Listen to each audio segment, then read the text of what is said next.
Over the last year since I started my channel, I've created 4 parks on Planet Coaster console.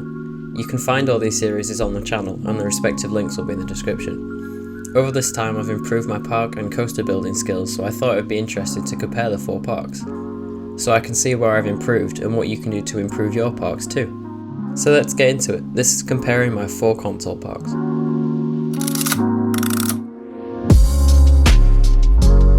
Just before the video begins, I now have a Discord and Patreon.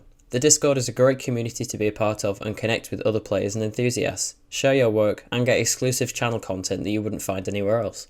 Also, if you'd like to support the channel, you could become a Patreon member. This offers 3 tiers of support with a range of benefits, including a private supporters Discord chat, your name highlighted in Discord, your name at the end of my YouTube videos, and early access to YouTube videos. Click the link in the description to find out more about my Patreon and my Discord. Starting off with my first park, which was Dream Park. This was my first fully completed park that I started when I felt pretty confident with the game. It was an interesting park to say the least. Looking back on it now, it has some parts which I still really like and others that I don't. Like, why did I create a really interesting and dense Viking themed area and then have the most bland concrete themed area right next to it? I actually like some of the coasters I created for this park. They're all semi-realistic, but this was around the time I had my first visit to Energylandia in Poland, so I basically just stole half of their coasters. Like here we have a Zadra knockoff, a Hyperion knockoff, and there's also a few other random ones from around the park as well, like there's Taran from Phantasialand, and then there's Head Over Heels from Tripsdrill. It's not a bad thing learning by replicating, because it can give you some good inspiration to start off with, but as you can see with some of my later coasters, there starts to be more originality with the layouts, and not so much copy. In terms of the park layout, I tried to almost emulate a park that was on 2 different sides of a river, but I failed completely in pulling it off. There's no sense of connection between the 2 sides at all, which I think is a really missed opportunity. With the theming of the areas too, it's more of a heavy style instead of narrative. Like, then there isn't even a theme or style in this area. Like, what is it trying to be, Concrete the Ride? I actually still quite like the entrance and plaza I created for this park, and I didn't do a car park mainly because I forgot and I was too busy ripping off Taran. But for my first park I was actually quite happy with it. There's a nice range of family and thrill coasters with mostly realistic elements. You'll have to let me know which one's your favourite park in the comments. On to my second park, which was Western Adventure. I sort of made a smaller mini park before this called Adventure West. Wow, I'm so good with originality. But this park went on to inspire this one, as the Western theme really took me, and it's still one of my favourite themes to this day. I must go back to it at some point. With this park, I really learned a lot more about realism features of coasters and how they could be implemented onto my rides. This was the series also that really propelled my channel into what it is now. It all kick-started this awesomeness, if that's even a word. It grew my channel loads, and I'm sure it's one of the reasons why quite a few of you are here.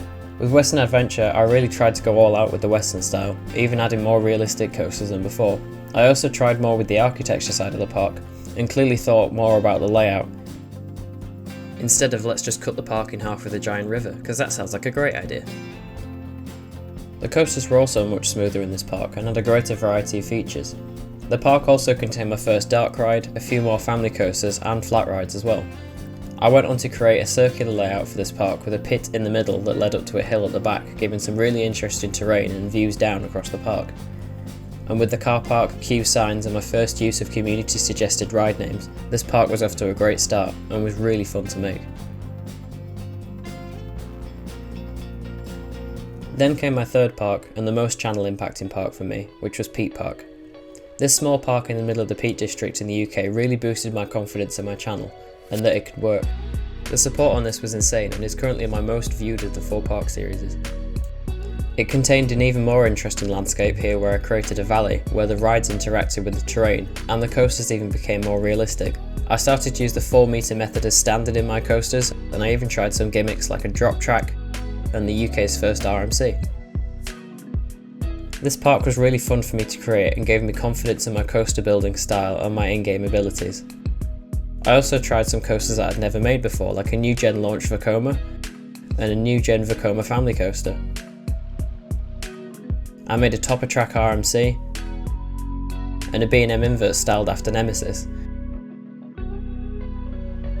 Actually, there's probably a little creative inspiration in this park as well. Oh look, there's Abyssus.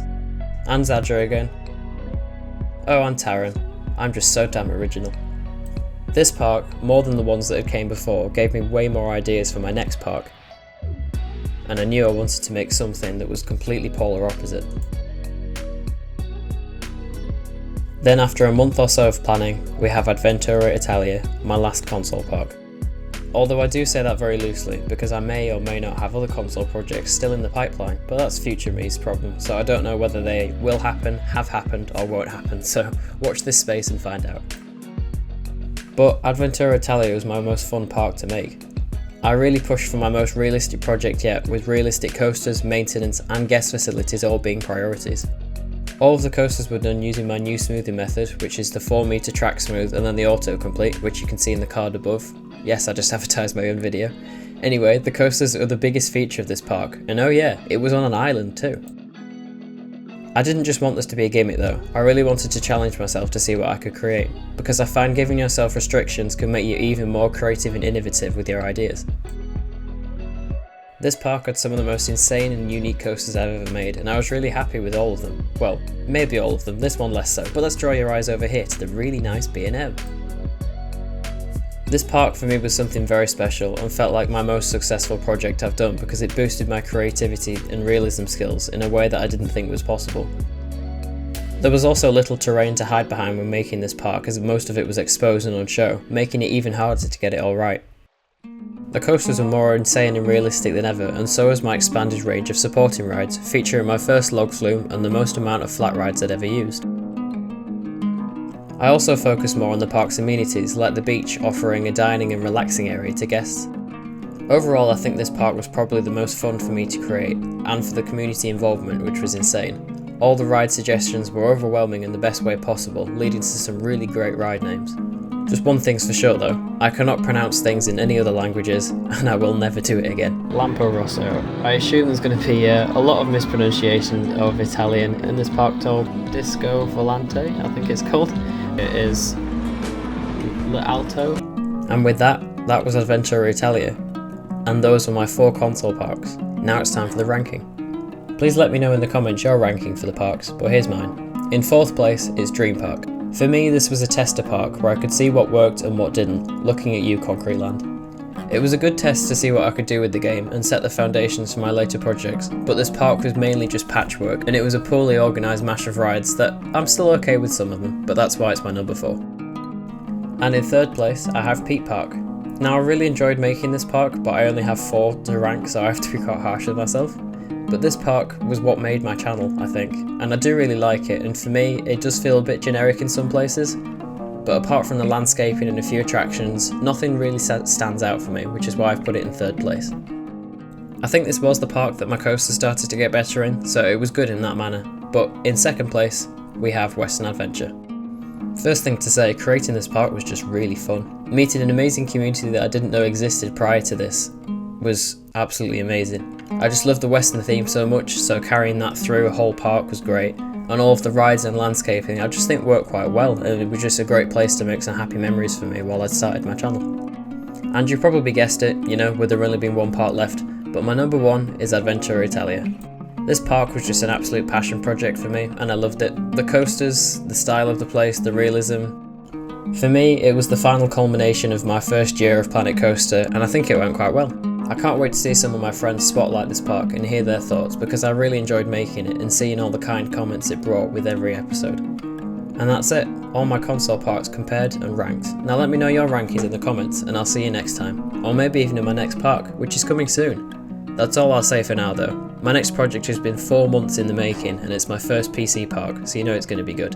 Thanks for watching, and I'll see you next time.